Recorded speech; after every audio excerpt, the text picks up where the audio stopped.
लड्डू गोपाल जी को जला हुआ देखकर घर वालों के होश उड़ गए। वो बुरी तरह से घबरा गए थे। मंजू जी जो बड़े प्यार से लड्डू गोपाल जी को घर लेकर आई थी, वो उनका रो रो कर बुरा हाल था। ये सच्ची घटना उड़ीसा के एक परिवार की है। मंजू जी जब शादी करके आई तो उन्होंने देखा कि पड़ोस वाली आंटी जब भी उनके घर पर किसी पूजा पाठ में या किसी समारोह में शामिल होने आती हैं तो लड्डू गोपाल जी को भी अपने साथ ले आती हैं। उनको देखकर मंजू जी को बड़ा ही अच्छा लगता था। वो भी सोचने लगे कि वो भी लड्डू गोपाल जी को अपने घर ले आएंगी और इसी तरह से उनकी सेवा करेंगी। ये बात उन्होंने अपनी सासू माँ को बताई। सासू माँ मंजू की बात सुनकर काफी खुश हो गई और वो बोली कि चाहती तो मैं भी कई दिनों से थी, पर ये सोचकर नहीं बोली कि इनकी सेवा आखिर करेगा कौन।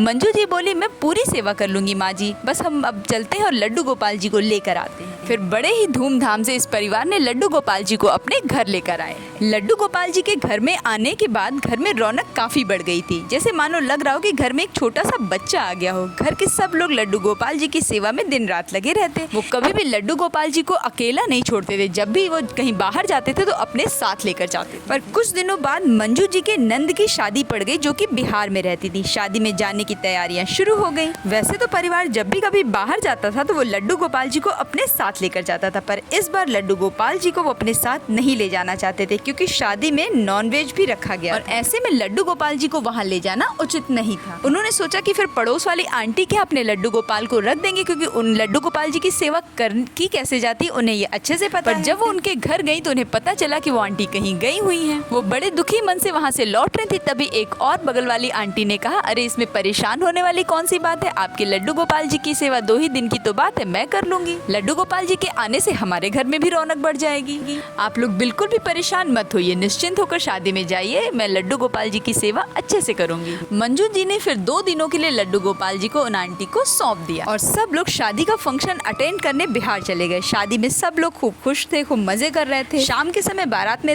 जाने की तैयारी भी शुरू हो गई। तभी मंजू जी का दिल अचानक से धड़कने लगा, घबराने लगा और वो घबराहट की वजह से खूब रोने लगी।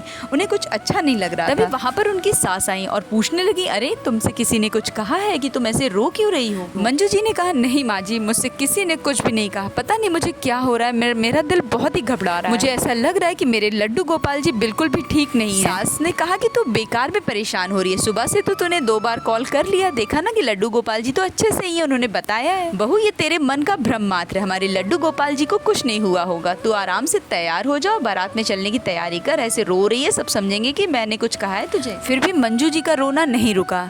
तब उनकी सास ने फोन लगा दिया कि चल अच्छा, मैं तेरी बात करवा देती हूँ, तब तुझे तसल्ली हो जाएगी।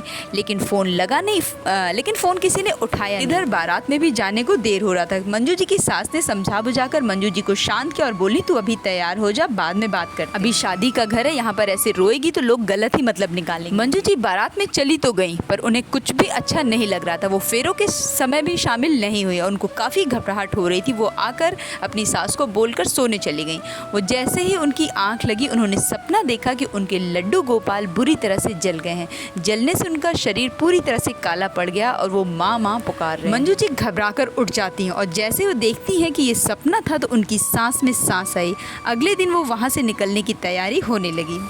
मंजू जी की नंद ने बहुत रोकना चाहा कि आप लोग तो घर वाले हो, 1-2 दिन तो और रुक जाओ, पर मंजू जी बोली, नहीं दीदी, हमें जाने दीजिए, हम तो आते ही रहते हैं, वहाँ हमारे लड्डू गोपाल जी अकेले हैं, वहाँ किसी और के यहाँ रह रहे हैं, वो मुझे उनकी बहुत याद आ रही। लड्डू गोपाल जी की बात सुनते ही उनकी ननद ने हंसने लगी। उन्होंने खुशी खुशी इनको विदा किया। घर आने के तुरंत बाद मंजू जी अपनी सासू माँ के साथ लड्डू गोपाल जी को लाने के लिए पड़ोस वाली आंटी के यहाँ पहुँचती और जैसे ही उन्होंने बेल बजाई, उनका बेटा निकल के आया और उनको देखते ही वो थोड़ा सहम सा गया और मम्मी को बुलाया। इतने में मंजू जी अपने लड्डू गोपाल जी को देखने के लिए घर के मंदिर में तुरंत चली जाती और अपने लड्डू गोपाल जी को देखते ही उनकी चीख निकल जाती। ये क्या हो गया मेरे लड्डू गोपाल जी को, ये पूरी तरह से जल चुके हैं। तभी उनकी चीख सुनकर घर के मंदिर में सब लोग वहाँ पर पहुँचते हैं। मंजू जी ने उन आंटी से पूछा, आंटी ये मेरे लड्डू गोपाल को क्या हो गया, ये जल कैसे गए? वो आंटी भी काफी रो रही थी। मैंने तो लड्डू गोपाल जी की खूब सेवा की, उन्हें अच्छे से रखा, पर ना जाने हमसे कौन सी गलती हो गई कि अचानक से कल शाम को जब मैं दिया जलाकर बाहर आई तो उसके थोड़ी देर बाद देखा कि मंदिर में फैल गई। हमने जल्दी जल्दी आग बुझाई पर तब तक हमारे लड्डू गोपाल जी जल चुके। मंजू जी को और उनकी सास को समझ में आ चुका था कि कल शाम से ही मंजू आखिर इतना परेशान क्यों हो रही थी, इतनी बेचैन क्यों हो रही थी। और मंजू जी और भी रोने लगी। उन्होंने कहा, माँ मुझे कल शाम को ही ऐसा लग रहा था कि मेरे लड्डू गोपाल मुझे माँ माँ कहकर पुकार रहे हैं और कह रहे हैं माँ मुझे बचा लो, पर मैं अपने लड्डू गोपाल की रक्षा नहीं कर पाई। माँ मेरे लड्डू गोपाल ने कितना दर्द सहा होगा, वो तो मेरे सपने में मुझे बुलाने भी आए थे माँ, पर मैं ही नहीं पहुँच पाई। ये कहकर वो खूब रोने लगी और कहने लगी कि अब मैं अपने लड्डू गोपाल जी को छोड़कर कभी भी नहीं जाऊंगी, कभी भी नहीं। मंजू जी लड्डू गोपाल जी को घर लाकर ठंडे पानी से खूब स्नान करवाती। घर के सभी लोग लड्डू गोपाल जी की ये स्थिति देखकर काफी दुखी थे। मंजू जी के पति ने कहा कि मंजू तुम लड्डू गोपाल को मुझे दे दो, मैं इनका फिर से पहले जैसा ही श्रृंगार करवा कर ले आऊंगा। और 2 दिन बाद जब लड्डू गोपाल जी अपनी पहली वाली अवस्था में आए तो घर में खुशियाँ आ गई मानो। अगर आप भी लड्डू गोपाल जी में श्रद्धा रखते हैं, उन्हें मानते हैं, तो उनसे जुड़ी हुई कोई घटना हो तो मेरे से जरूर शेयर करिएगा। मैं जरूर अपने चैनल पर उसकी कहानी सुनाऊंगी। जय श्री राधे, जय श्री कृष्णा, जय लड्डू गोपाल जी।